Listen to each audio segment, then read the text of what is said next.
Hi boys and girls, this is Mrs. Drake and this lesson is on graphing cubic functions. A cubic function is a nonlinear function of the third degree. Nonlinear means that when you graph it, it will not form a line, and third degree has to do with the exponent on the x. It means that the highest exponent on the x is a 3. So the standard form of a cubic function is y equals ax to the third power, or ax cubed, plus bx to the second power, plus cx plus d. The parent cubic function, so that's like the most basic cubic function you can graph, is y equals x to the third power. The main thing you want to be looking for a cubic function is this 3 as an exponent on the x. That's how you'll know that a function is a cubic function when you're looking at an equation. So in order to graph a cubic function, you're going to go to your graphing calculator or to Desmos.com. When you go to the website Desmos.com, you'll click Start Graphing.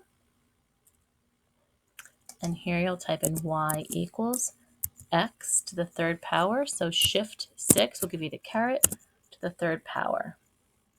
Okay, you can play around with the zoom here. I usually like each little line to represent one unit. So you can zoom in, you can zoom out. I usually like this, where each little line again represents one. Okay, in order to see the points, if you were going to be graphing on a grid paper, you would click this, and then this looks like a table, and you get your points. If you want more points than the ones that they show you, you can arrow down. Once you get past that 2, you'd have to type in the next value that you want. So you could type in 3, and then 4, and then 5, and then maybe, let's say you want to skip to 10, you can type in 10. Okay, so these are going to give you your different values, and then you can also see the corresponding points here. Okay, so here's my table, and here's the graph. I would plot -2, -8, -1, -1, 0, 0, 1, 1, and 2, 8. You would connect your points. Remember, it's nonlinear, so it's going to be a curve. And if you were doing this on paper, you would put an arrow at that end, and then you'd curve down and put an arrow on this end. Okay, some key features that we're going to be looking at when we graph cubic functions or just looking at cubic functions. The first one is the y-intercept. We've seen this word before. It's where a graph crosses the y-axis. So remember, this is your y-axis. Okay, so for your parent function, the y-intercept is here at the origin. It's at 0, 0. So we just want the y value. So y is 0. The zeros is where the graph crosses the x-axis. Okay, this can also be called a root, an x-intercept, or a solution. Okay, so for this parent function that we graphed, cubic functions can have 1, 2, or 3 zeros. This one only has 1 0. It crosses here at the origin. Okay, so the 0 here is x is 0 because, again, it crosses at the point 0, 0. Okay, take a look at this cubic function. It's a little bit different than the first one that we did. Okay, let's find the y-intercept. Where does this graph cross the y-axis? Where does this function cross this line? And your eye should go to this point right here. It's at the 2. The point 0, 2, we just want the y value. Y is 2, or y equals 2. Okay, let's find the zeros. Again, that could also be called the roots, the x-intercepts, or the solutions. So we want to know where the function touches the x-axis. Okay, your eyes should go to this point and this point. Remember, we said cubic functions can have 1, 2, or 3 zeros. So this function has 2 zeros. There's one here and there's one here. So the first one only had 1. This one has 2. Okay, what are the zeros now? Let's see. This is at the -1 and this crosses at the 2. Okay, so there's 2 zeros. X is -1. That's this one. And x is 2. That's this one. And when you have more than 1 0, you could also write them in set notation. That's what with your braces. And you put a brace, the -1, comma, the 2, and then another brace. Okay. Here's a third example of a cubic function. Okay, you can see your equation here. Instead of y equals, they have f of x. It means the same thing. Again, you want to notice this x to the third power. That's what makes it a cubic function. Okay, let's find the y-intercept. So where does the function cross the y-axis? Okay, your eye should go to this point right here at the -2, so y equals -2, or the point 0, -2. Okay, let's find the zeros. Remember, we can call those the roots, the x-intercepts, or the solutions. And we could have 1, 2, or 3 of them depending on where they actually cross the x-axis. Okay, this one actually crosses in 3 places. It crosses here, here, and here. So the first one is at -2, this one is at -1, and this one is at +1. Okay, so there are 3 zeros, -2, -1, and 1. If you want to write that in set notation, again, you can use the braces, and you would start with the smallest, -2, -1, 1. Okay, so we know that there are 3 zeros, -2, -1, and 1.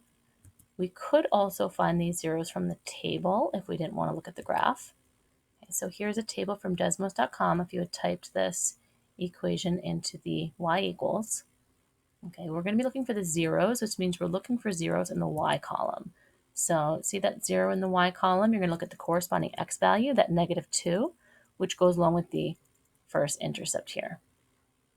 Okay, look at the second 0 in the y column, look at the corresponding x value, which is -1. That goes along with this point right here. And then this 0, look at the corresponding x value, and that goes along with this point right here. Okay, so here's your first practice question. You should pause the video and try the questions, and then I'll go over them. The first question is, how do you know this is a cubic function? What is the y-intercept, and what are the zeros?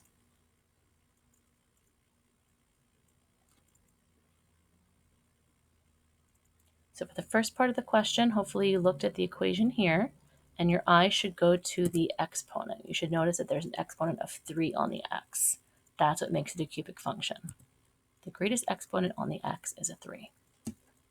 What is the y-intercept of the function? Hopefully your eyes went to this point.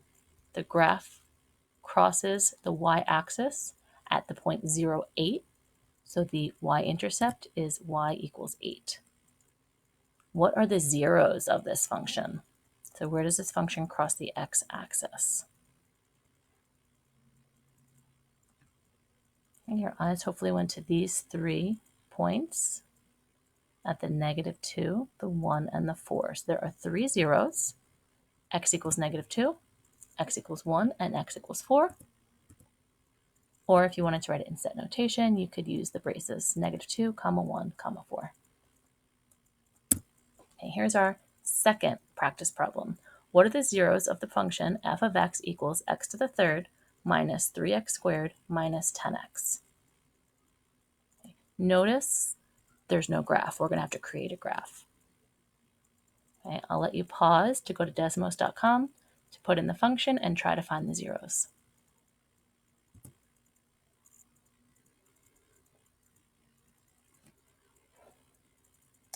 Okay, hopefully you went here.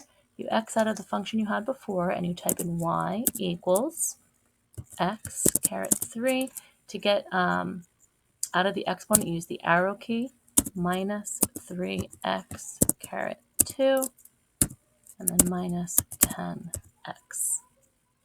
Okay, you can get the intercepts right from the graph over here. They even highlight them for you. So if you hold your mouse over the point, you see it's at -2, 0, at 0, 0, and at 5, 0. If for some reason your zoom is a little bit different, you can play around with that over here to see where it crosses. If you can't see it on the graph for some reason, or if it's a decimal, you can always go to this button here and look for your zeros on the table. Now we have -2, 0, so we have -2. There's 0, 0. The 5, 0 is not on the table, so this is where you would have to continue your table until you found the 0. So here's my graph. I usually just get the points from the graph, not the table, and you have your points -2, 0, and 5. So zeros are -2, 0, and 5, and here it is in set notation. -2, 0, 5.